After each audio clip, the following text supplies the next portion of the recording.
Everyone. I'm Shirley. I am a former West Oahu student and a big fan of Kokua Mau and all of you. Seriously, what you do is amazing and incredible, and I am so inspired by all of you. As Jeanette said, I just got hired at Navian. I am a community liaison. I will service the Windward community, but yeah, I am thrilled that I get to actually use my degree and everything that I used at Kokua Mau to help educate people on palliative care as well as hospice care and integrated care. So that is super great. Thank you guys so much for that. So our project that we did last semester was palliative care awareness for the public, and it was a social media-based palliative care awareness campaign. When we started looking through different social media sites, we noticed that there was a serious lack of public education regarding palliative care, specifically geared towards the public. A lot of it was, in medical jargon. A lot of it was really directed towards other healthcare providers, but the language was a little scary. The images weren't the best. A lot of it was promoting speakers, which is wonderful, but a person who is in that stage of their diagnosis, they might not want to, they might feel a little intimidated by that. So we went through and created a campaign for them, specifically for them. And originally our campaign was just going to be for Oahu, Honolulu. We were expecting hopefully 100, but at the end we wound up having so many more followers. And Jen's going to go over this later, but they are all over the globe, and it was incredible. So if you haven't already looked at the Instagram campaign, please do so, because it's really exciting. Okay, so we chose to do our practicum with Kokua Mau because they are a nonprofit. They are dedicated to the healthcare and well-being of people here in Hawaii, which is so important to us. And next slide. Here's Jeanette and Hope. We took pictures of them off of their social media sites. So sorry, but we wanted to put these pictures in so we could show our practicum advisor who we were working with. So this is who we are, and this is a way better picture. This morning has just been super busy, so I have like no makeup on. So I normally look better than this, I promise. But this is who we are. There's Jen Steen. There's me, and then there's Zena. This is who we are, and we were public administration majors with a concentration in healthcare administration, and we graduated on December 11th, which was super exciting. We all got to meet each other for the first time in person, and it was incredible. So thank you for helping us get to that point. Next slide. For our project, we collectively decided that our efforts would benefit the organization if we worked on palliative care awareness.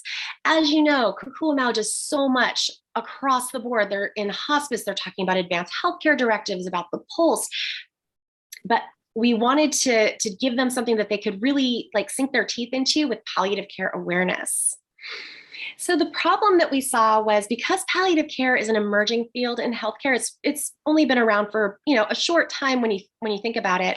Not many people know about it or how to access it, or they were having problems wrapping their head around hospice is different from palliative care. So the solution we came up with was, by using various social media platforms, we aimed to bring awareness and access to the public. So our approach was threefold. So there's three of us, and each of us took on a different segment of this project. I was research, so I researched language. What is the language that people understand when it comes to healthcare? I worked on what data tracking there was out there, like how do people measure the effectiveness of social media healthcare campaigns? There've been so many that we wanted to kind of narrow down what were their best practices. So we did research on that. And then imagery. So there's so many different types of campaigns out there. There's the shock and awe, there's the soft sell. We had to find which one was going to be the best one that worked for this message particularly. and how social media is used in healthcare. I don't know about you, but I'm from before social media. Like, I am so glad that all my shenanigans happened before Facebook and Instagram, seriously, because wow.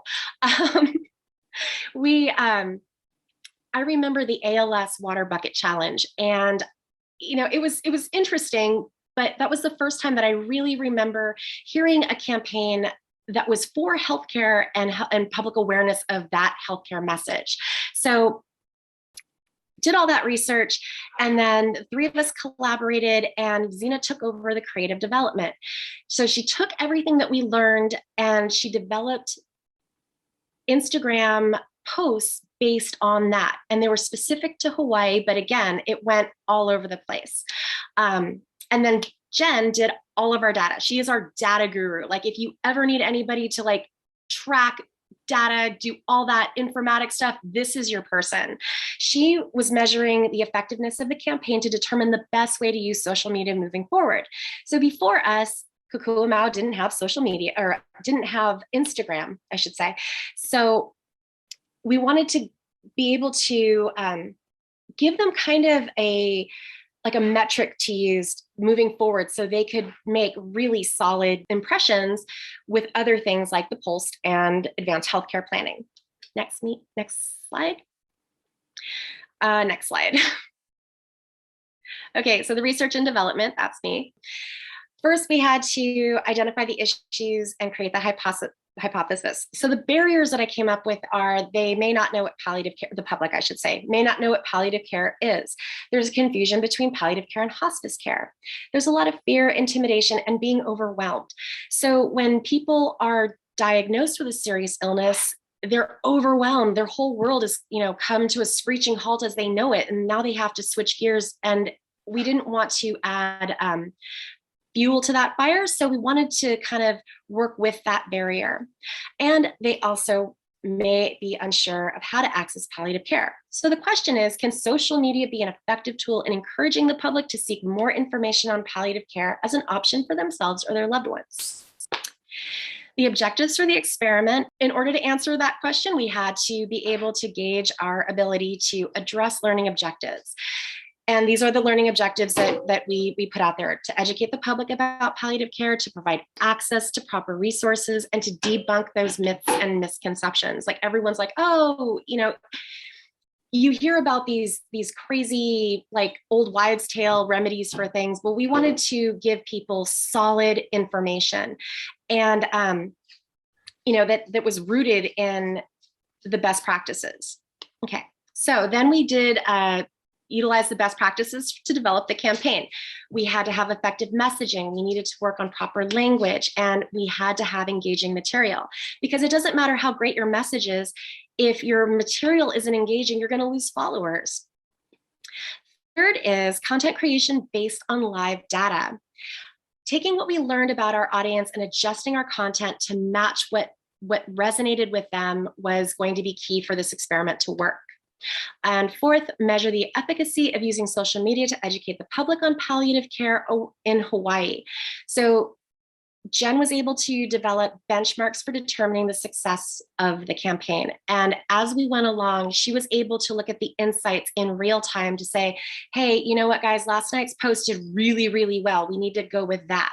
Or, that one kind of tanked. We need to switch gears. So we were able to do that because we were constantly looking at our benchmarks and our analytics. Designing the experiment. To create the social media campaign designed to educate the public on palliative care in Hawaii. First, we had to determine the target demographic for the awareness campaign. So here in Hawaii, we wanted to talk to people who were diagnosed with a serious illness or whose loved ones were diagnosed with a serious illness. We researched the best practices for public awareness for successful campaigns as well as unsuccessful campaigns. So I mentioned the ALS Ice Bucket Challenge before. According to what I've researched, the ALS Challenge was considered the most successive failure in public awareness ever, because you had people who were donating money and still dumping water on themselves. So I kind of had to pick through all the different campaigns that were out there and come up with the best practices for it.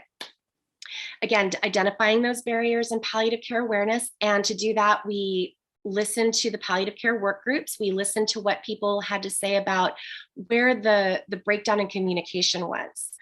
Okay, then it was develop a baseline for determining public knowledge for a sample population of our target demographic. Jen worked to create a very short but very telling poll that had 5 questions.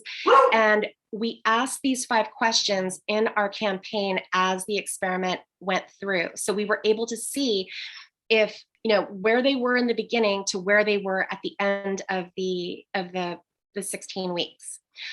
We had to design content creation, again, because this is new and we couldn't find anything to kind of snag and use as our own. We had to come up with our own. And thankfully, Zena was able to use her magic to create some beautiful posts. And again, measuring the efficacy using social media to educate the public on palliative care in Hawaii. That was all Jen doing her analytics.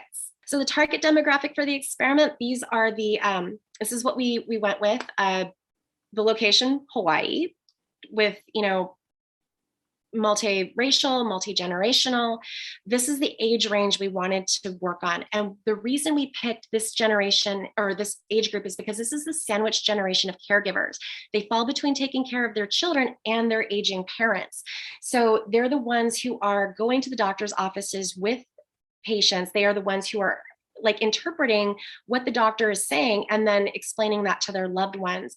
They're also making decisions on when to make appointments and what resources to reach out for. They're the ones that are asking questions of the specialists. So we wanted to gear our campaign towards this age group. And then we had to ask, where does this population, this magical unicorn of people, get their news? And we found out that 86% of them get their news online, and 63 of them, more than half, get their information from social media. I don't know about you, but the first thing I do in the morning, I kind of wake up, I make my coffee, and I'm looking at Instagram, and I'm getting my news off of Instagram. I know it's not the best practice, but it works. So I figured other people are going to be doing that as well. So we went with that. The best practices, after all the research was done, these are the best practices that we got. Engaging your target demographic with personalization. So we figured out what the values were. We kind of went through and we looked at other people's campaigns. We looked at what works, what doesn't, where their likes are. And then we were able to determine that there are a few values that people like. Some people like FAQs. Some people love stuff that's rooted in science. Other people are moved by personal stories and testimonials. Other people like, flashy pictures and videos. So we were able to, tailor our campaign based on that. And then we had to do link backs and landing pages. So always give the viewer a way to research links either in your bio or hyperlinks in your text, because Instagram doesn't let you do hyperlinks in text the way Facebook does. We had to create a way of doing it in our bio. And we were able to overcome that little step. But again, we did have to have landing pages for people to land on. It's one thing to hear something from us, but it's another thing to click on it and read it for yourself. That way it absorbs differently and you take ownership of that information. So with Jeanette's blessing, Marcus went through and we helped with streamlining their Instagram, or their not Instagram, but their Kokua website for the palliative care stuff. So using proper language, the gold standard in marketing is always use language that is at a 6th grade or less level, unless you are targeting professionals.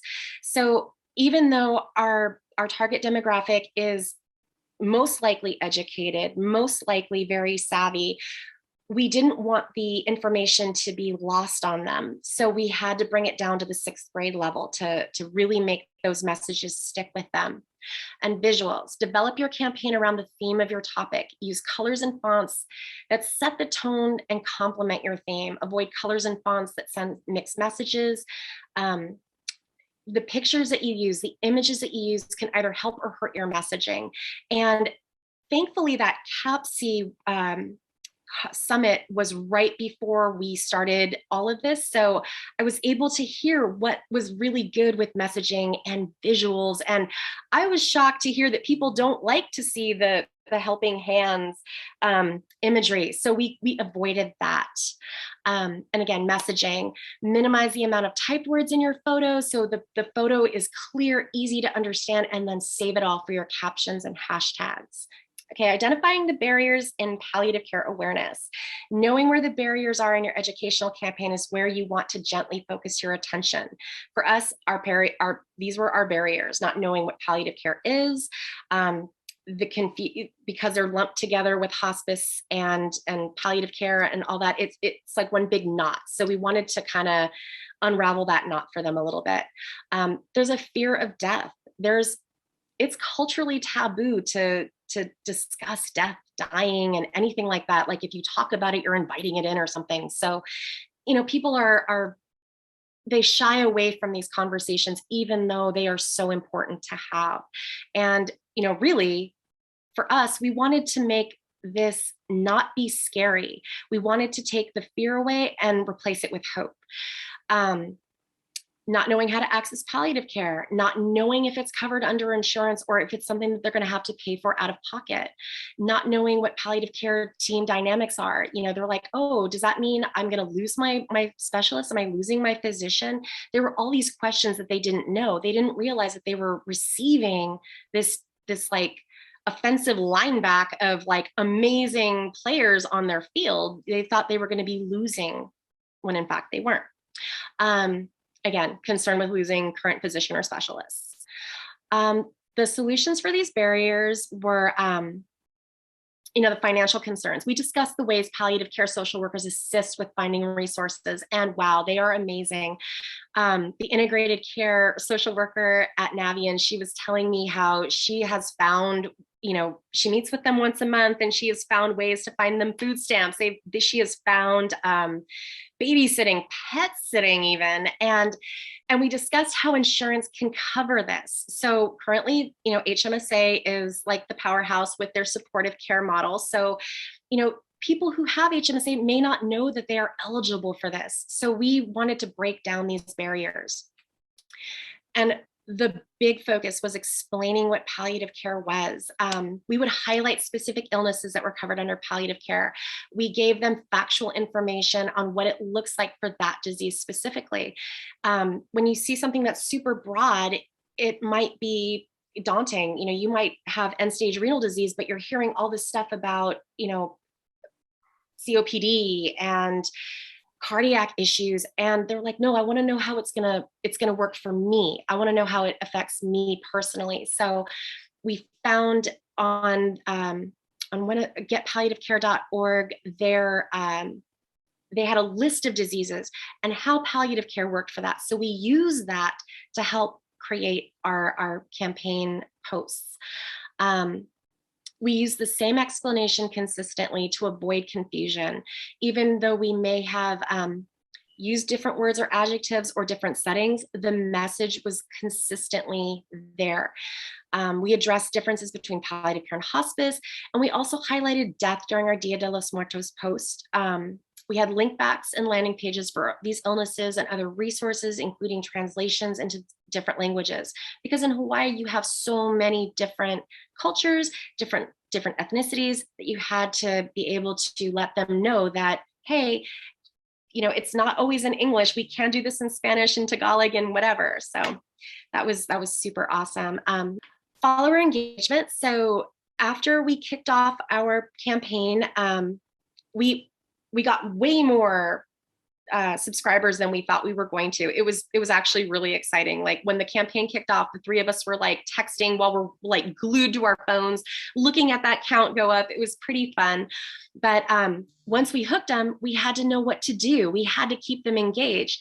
So going back and looking at what worked for other healthcare campaigns, we thought, hey, why don't we do the Talk Story Live with Kokua?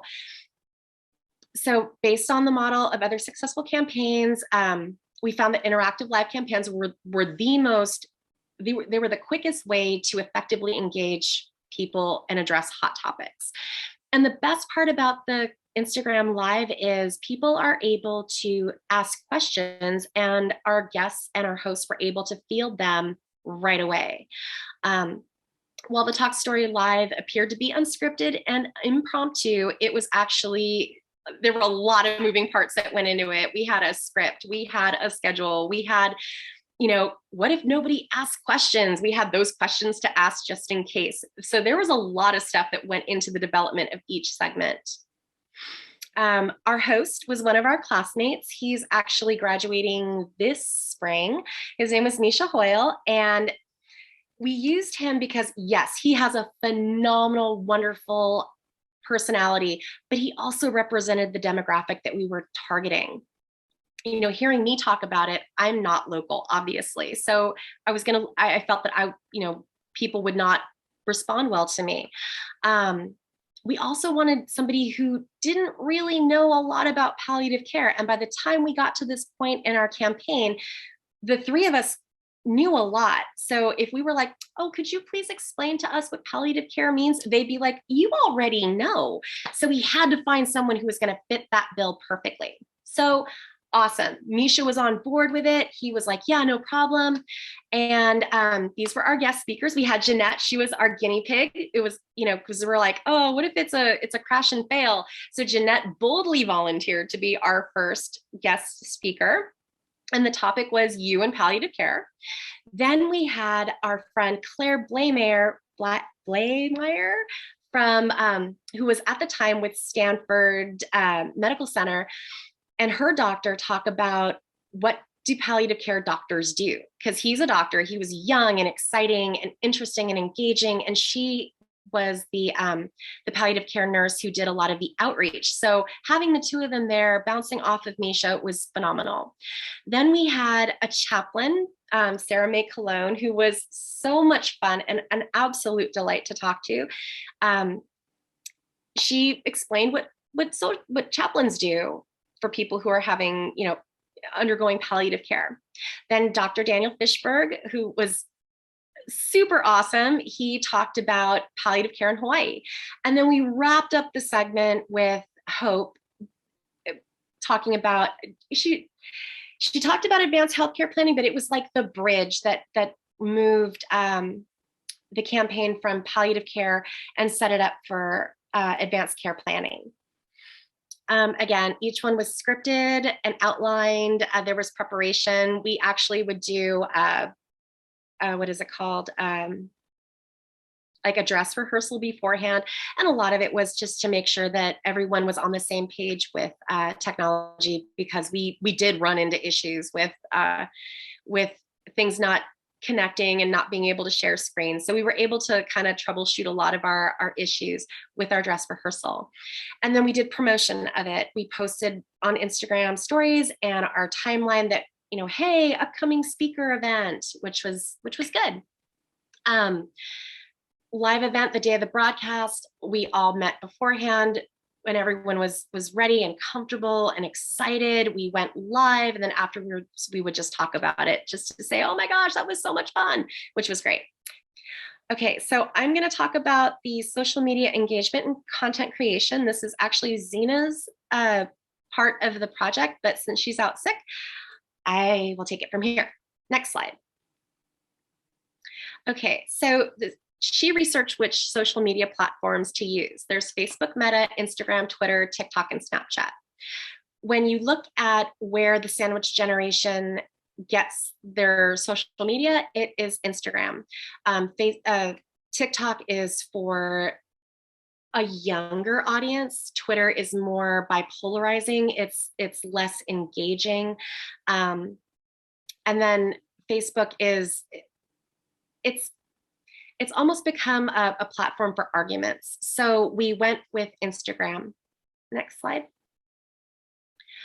Zena held an Instagram tutorial for people who didn't know how to use Instagram. So like she went from, this is how you go into the app store. This is how you download the app. This is how you create an account. It's like she went like top to bottom on how to get yourself set up on Instagram and how to like photos, how to share them, how to make comments. Next slide.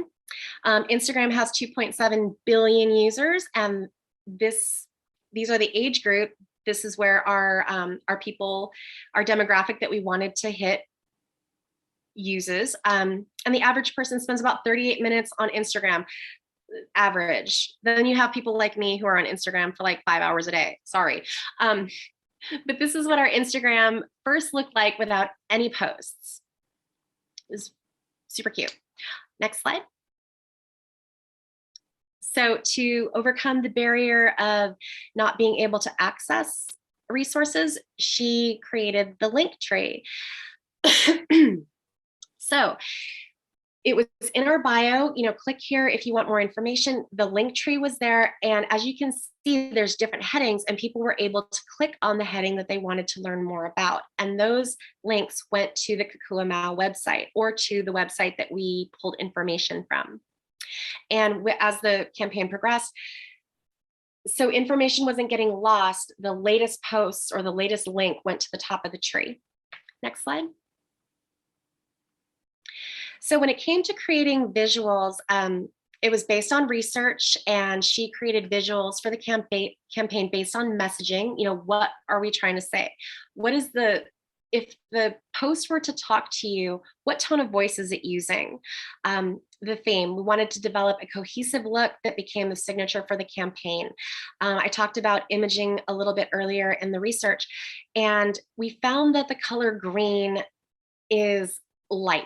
It's soothing. It's hope. It's one of those enveloping colors. There's nothing scary or shocking about green, unless you're going with neon, which we didn't. So we used green throughout our campaign. And the imagery that we picked was plants and abstracts, because plants symbolize life, growth, and the future. Language, creating captions based on the message we want to convey. So we know what we're trying to say with that post, but then we had to, strip away the medical jargon. We had to bring it down to the 6th grade level. We had to make it easy to understand. And then in order for our content to have reach, we had to use the proper hashtags. And hashtags are a whole other crazy animal on its own. So we had to research hashtags, and we kind of overtook hashtag Kokua Mau. Like when we first went on there was like a picture of an apple or something. So now when you hashtag Kokua Mau, you'll see our campaign. Next slide. We were so blown away by how many followers we had, but who our followers were, like Aloha Care, Shamanad, Dementia. We had just these phenomenal followers, and we're like, oh my gosh, I can't believe these people are actually looking at our stuff. We had a news anchor. We had, other health organizations. Next slide. The Conversation Project started following us. I think when Zena texted us that one followed us, like me, her, and Jen were like, oh my gosh, like you could probably hear that squealing. That was us. We were that excited. Next slide. And I'm going to hand it over to Jen. So hi, everyone. I'm going to be covering our data collection and analysis. So in order to determine follower engagement, we needed to develop a way to measure the efficacy of using social media to educate the public on palliative care in Hawaii. Our methods to determine this was to put out a campaign survey to use as our campaign progressed that would track our Instagram analytics. So this is our campaign survey questions. We have you heard of palliative care? Do you know what is palliative care? Are you familiar with palliative care services? Have you or anyone use or are interested in palliative care services? Have any healthcare providers offer you or someone resources for palliative care? And are you interested in learning more about palliative care and the services it offers? These are all yes and no questions. Our first survey we put out on November 6th, and then everyone we asked said yes, that they knew palliative care. But then our initial survey said that only 63% of those people who responded to this question said that they knew what palliative care was. And then our last survey resulted in everyone knowing what palliative care is. And this next question, our initial survey, only received 65% that know what palliative care is versus 89% at our and for are you interested in learning more about palliative care? Our initial survey said 95% of them said yes, that they wanted to learn palliative care, but as our campaign progressed and more of our followers learned about, you know, what palliative care is and their services, 43% were interested and 57% was not. Oh, I have a quick Yes. interjection. So the reason we did the beginning and the last insights is we wanted to see where the shift was. So we knew that we weren't going to have a lot of people who knew about palliative care or knew how to access palliative care. So we wanted to see after the 16 weeks was up, if they were able to find palliative care, if they knew about palliative care. And so as you can see, and it's the slides are a little, you know, right and then left. So if you look at the initial, if you're interested in learning more about palliative care, people are like, yeah, I want to know more. But in the end, you see that they're like, no, I'm good. So you saw that shift, which was phenomenal because they already knew about palliative care. So have you or anyone you know used palliative care? Again, these are, we wanted to see the shift. And as you can tell, there was a huge shift in the answers. Next slide. Again, with, do you know how to find palliative care resources? So in the beginning, 63% had no idea. And in the end, 88% were able to find palliative care resources, which is phenomenal. I mean, we were like, oh my gosh, you know, maybe we'll get 50. We were aiming for 50 and we got 88. Like, awesome. Next slide. So we're going to go over a couple of our posts so you can see what the engagement factor was like. So this is our initial post. So this is when, this is post number 1. So this is when everybody is beginning to join. And so we haven't even loaded content yet. And so you can see where, you know, we had 98 likes. And at the end of the campaign, we even had more followers go back through our Instagram campaign and like the post again. So we'll just quickly go through a couple of these. So what is palliative care? You know, and if you look at the likes, and then we had a couple comments, 9 people in the end bookmarked this because they wanted to know what palliative care was. So they bookmarked it. From this post alone, 23 people went to the profile and it reached 278 people or accounts, sorry. This is one of our favorite posts. This is our friend Claire from Stanford and her sister, and they actually talked about the difference between palliative care and hospice. And it is an adorable video, and it's on the Instagram campaigns. You totally can look at it. It's super fun. But it got 151 views. I don't think that they got 151 views on their Instagram. So it really gained traction with us. And again, it reached 257 accounts. That's phenomenal for a campaign that has never been done before. Next slide. This is our first live broadcast. So this was Jeanette doing our first Instagram live, and it got 102 views. Yay!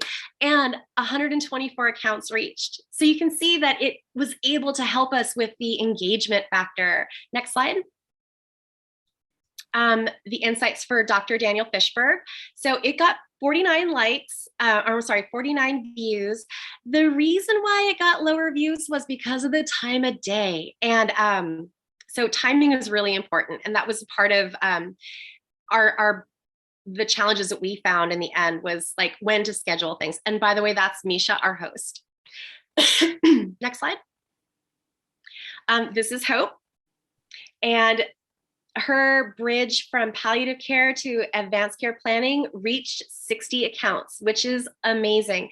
Now, the thing to remember is the Instagram lives were at like 11 o'clock, 1 o'clock. They were at 1 o'clock in the afternoon on a Thursday in Hawaii. So that's usually the time that people are at lunch or at work. They're not really on their phone. The great part about this is we're able to put them into our archive so people were able to access them later. Next slide. And these are our follower insights. As you can, this is where the where our engagement came from. So the San Jose being at the bottom, 2.5, those were our Stanford friends. They were like, yes. And they promoted our Instagram campaign. They were super excited about that. We love them. But you can see that almost 14.5% of our followers came from right here on Oahu in Honolulu, which is where we were really trying to focus our attention. Next slide. This is the age range that we went for. And as you can see, more women than men, but that's typical. And if you think about it, the classic sandwich caregiver is a woman. The man is working, the woman is staying home. She is taking care of the parents and the children. 77.7 women, 22.3 men. Next slide. And these are our top cities: Honolulu, Kaneohe, Waimanalo, Ewa. I mean, this is exactly where we wanted our message to go. Next slide. And our top countries. So again, I told you, we went global. It was pretty exciting. Kokua Mau hit Germany, Brazil, Australia. It was so fun. Our Dia de los Muertos post was shared over and over and over again in South America. It was so exciting. Next slide. And this is the age ranges. And as you can see, we hit the demographic we were hoping to. The overall growth, Kokua Mau's Instagram page gained substantial followers in the first weeks of the campaign. The total of the growth of the followers slowed as the campaign progressed, which is natural. So there's your arc of followers is going to slow down, but your arc of engagement does go up. Next slide. Instagram reach peaked during the second week, and then it did come down, which is totally natural. And the decline can be attributed to the decline of content that was posted as the campaign progressed. And the reason for that was we were trying to figure out what was the best time to post. So almost deliberately, we did post things that were out of sync with best practices just to see if there was different, if it hit differently here in Hawaii. Next slide. Content interaction. The content interaction was highest in the beginning because everybody was really excited about it. But as the campaign progressed, people were interacting less, and we attribute that to people now were more aware. They got the information they needed, and that's really what we wanted to do. We wanted to give people the access to the information so they can move forward from there. And once they got it, they were able to go and do palliative care, have conversations with their doctors, have conversations with their families. So we consider that a success. Our conclusions and recommendations. Next slide. Okay, the question: can social media be an effective tool in encouraging the public to seek more information on palliative care as an option for themselves and their loved ones? Again, that was the experiment to create the campaign itself using Instagram and providing access to resources, utilizing our research geared towards our target demographic. Next slide. Based on the high follower activity and engagement, we were able to gauge the public reach and retention and the messaging we developed. Conclusion: given this collected data, we can say absolutely yes, social media is an effective tool in encouraging the public to seek more information on palliative care. Our campaign reached several different countries. Our campaign reached the people that we wanted it to reach, and we even reached people that we weren't even trying to communicate with. Next slide.